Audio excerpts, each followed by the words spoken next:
fait, je suis technicienne de terrain, donc j'accompagne les agriculteurs à mettre en place ce qu'on appelle la protection biologique intégrée ou l'agroécologie si on parle de culture en plein champ.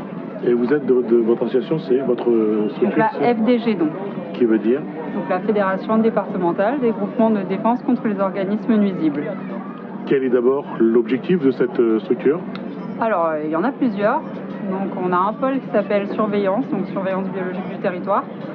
Donc toutes les remontées de terrain concernant les organismes nuisibles sont centralisées. À partir de ça, en fait, on édite en partenariat avec la Chambre d'agriculture, etc., ce qu'on appelle les BSV, donc bulletins de santé des végétaux. Donc on a un réseau de surveillance aussi concernant la mouche, donc vous en avez peut-être déjà entendu parler. Dernièrement, il y a une nouvelle mouche qui a été détectée et donc c'était détecté dans nos réseaux de surveillance. Ça, c'est la première fonction. On a une autre fonction qui est la lutte collective, notamment contre les rats. Et après, il y a aussi contre les merles Maurice, contre les charançons, etc. Ensuite, il y a un autre pôle qui s'appelle méthode de lutte alternative, et celui duquel je fais partie. Et donc là, on va accompagner les agriculteurs à mettre en place des pratiques plus respectueuses de l'environnement et aussi de la santé des agriculteurs et des consommateurs. Donc notamment utiliser des produits de biocontrôle, utiliser des auxiliaires. Donc ces auxiliaires sont produits par un de nos partenaires qu'on appelle la coccinelle.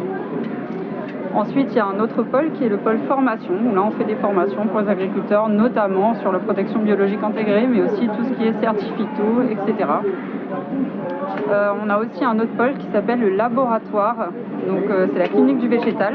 Ce laboratoire-là nous permet d'identifier les maladies ou les insectes nuisibles sur les cultures, c'est-à-dire que c'est quelque chose qui est ouvert pas que pour les agriculteurs, aussi pour les particuliers. Si vous avez un problème sur vos plantes ou sur votre culture, on peut diagnostiquer le problème. Donc voilà en gros les différents pôles, j'espère que je n'en ai pas oublié.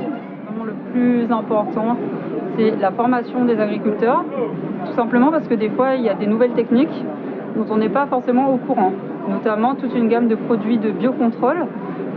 Une partie de ces produits sont disponibles à La Réunion, une autre partie ne sont pas encore disponibles à La Réunion, soit parce qu'ils ne sont pas encore connus, soit parce que on est loin, il faut faire venir ces produits par bateau, ce qui est un petit peu compliqué parce que souvent ce sont des organismes vivants, donc à conserver au frais, etc. Donc à mon avis, il faudrait mettre l'accent là-dessus, tout ce qui est produits de biocontrôle et utilisation d'auxiliaires, mais aussi de champignons antagonistes. Ça, c'est des choses dont on n'entend encore pas trop parler, mais qui, à mon avis, vont être les nouveaux produits alliés de l'agriculture, quoi.